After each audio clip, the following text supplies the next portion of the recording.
Chuck, we're really glad that you're here, and it'd be great to have you talk a little bit about the fact that cancer touched your family very personally and at a very young age. Can you tell us about that? Sure. So my first experience with cancer, I was only about 10 years old or so, and the mother of a friend of mine died of cancer. And in those days, people didn't really talk about cancer a lot. It was sort of the big C, and for some reason, it was somebody was diagnosed with cancer, you never really sort of heard about it. But I was probably only about 20, 21 when my mother got diagnosed with cancer, and I watched her diminish from a very robust, slightly overweight lady to just skin and bones in a year and a half. And then of course she died. And so I'd always had this great fear of cancer. And then I was in Palm Springs, and we passed this park that said Cancer Survivors Park. And we were on our way to our golf game, and I said to my wife, I said, I've never seen those two words together. I said, I want to go back and see what this park's all about. And so we went back, and it was a very inspirational park. It had a number of plaques about how cancer can be beaten and what you have to do to beat cancer, and that there's no type of cancer that hasn't been beaten, and had this wonderful sculpture which we now have in our park on Alta Vista Industrial, which is called Cancer There's Hope, and it shows a family going through the cancer journey from the sort of diagnosis where they're slope-shouldered and worry is written all over their faces, to them going through a series of squares on an angle and coming out almost skipping because obviously the treatment was finished and successful. And so in the process of trying to bring that park to Ottawa, I learned a lot more about cancer, and I was fortunate enough to spend some time with Richard and Annette Block, who were the benefactors of the parks. And at that time, they had benefited about 22 parks across the US. And so I became more optimistic about cancer. And then I got connected with the foundation, who were going to take over the task of building the park and operating it. And then I got involved with the Cancer Foundation, and there was a group of lawyers who were trying to raise money for a robotic machine called the CyberKnife, which actually isn't a knife at all, but it provides very high doses of radiation, but it's pinpointed radiation, so they don't worry about collateral damage to organs nearby or tissue nearby. And so one of the group, David Sinclair, his brother John Sinclair, had been trained on this CyberKnife in California and came back to Ottawa and had been promised that he would be able to get a CyberKnife for his use. So in any event, so one of the lawyers knew that I had been involved in the Cancer Survivors Park, and so he approached me to ask me if I would help raise money for the CyberKnife. And so in doing so, I'm a salesman at heart, and so I know that you've got to know your product. So I read almost everything I could find on CyberKnife, and so I was really impressed with what it could do. And interestingly enough, at that time, it was only in clinical trials for prostate cancer. So this group of lawyers contacted me, and we raised enough money that the hospital required us to raise in order for them to provide the additional funds needed to buy the CyberKnife. And that's how the CyberKnife came to Ottawa. How many cities in Canada have a CyberKnife? So Ottawa was the second city at the time. McMaster in Hamilton was the first. And since then, I think there's only about another 3 or 4 cities that have the CyberKnife. You fundraised to bring this here. Yes. It is here. Yes.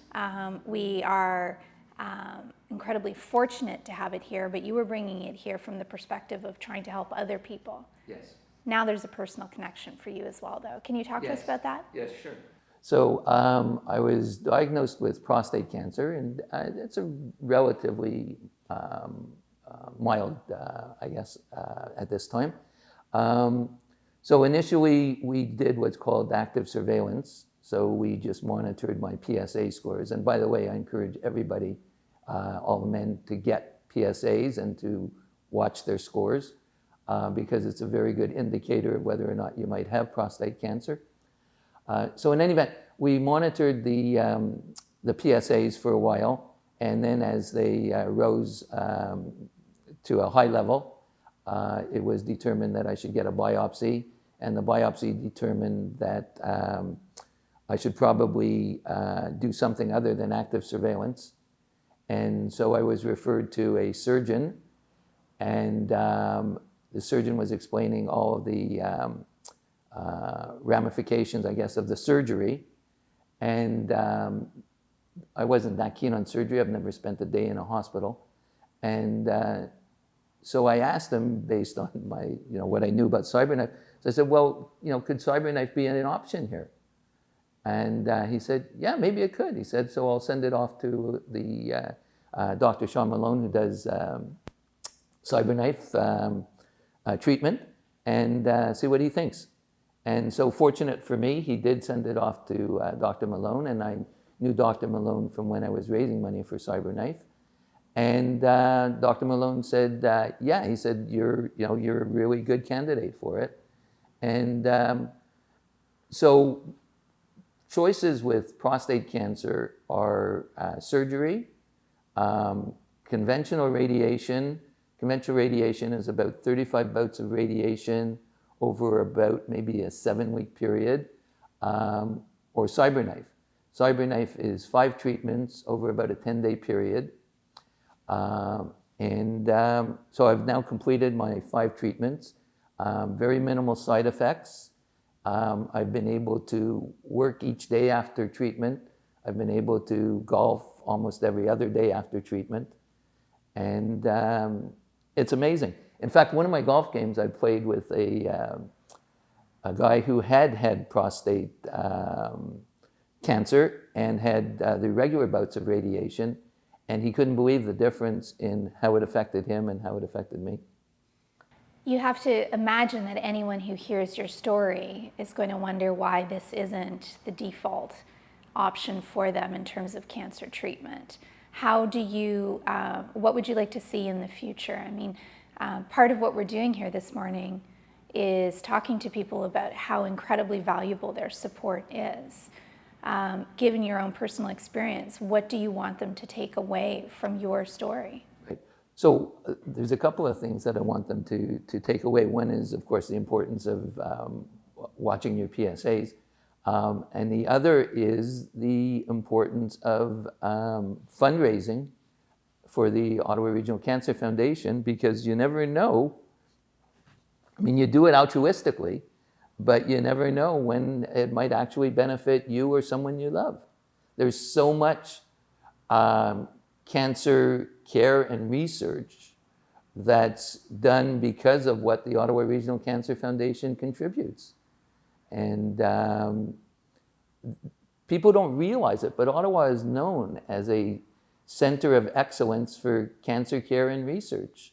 And I encourage everybody to support it. And whatever you were thinking of giving to support it, I think you should give more. You have a can-do attitude. You also seem to have a very positive attitude, and you talk a lot about the importance of attitude after a cancer diagnosis. Why do you think it's so important? Well, I think cancer attitude is really important, and I think if you go to the Cancer Survivors Park, you'll see that probably half the plaques are about attitude. It makes a difference. You've got to, Richard Block, who was the founder of, of these parks, said that most people die from cancer because they think they should. And that's why he started these parks. And these parks, his criteria for the parks was they had to be in a very, very high traffic area, so that day after day, people would drive by and see cancer survivors. And so they would start equating cancer with survival as opposed to death. And so when you have a diagnosis of cancer, you've got to figure out the best way to fight it, and you've got to try and battle it. What's remarkable about your story is that you went from doing this for other people to using the technology that you'd helped to bring to the city yourself. What changed along the way in terms of your thinking about cancer and about why you do this work in the community? So what changed, I guess, is that in all the research that I did as a result of being the fundraiser, is that I learned that cancer can be beaten and often is beaten. And you really, a lot of men don't even do PSAs because they're afraid of what the PSA is going to show. And then they ignore when they have prostate cancer. And, sometimes we're kind of ostrich-like. And it's important not to. It's really important to watch because most men actually do have prostate cancer. And a lot of times it's so slow growing that it's not a problem, but you have to keep your eye on it so that it doesn't become a huge problem.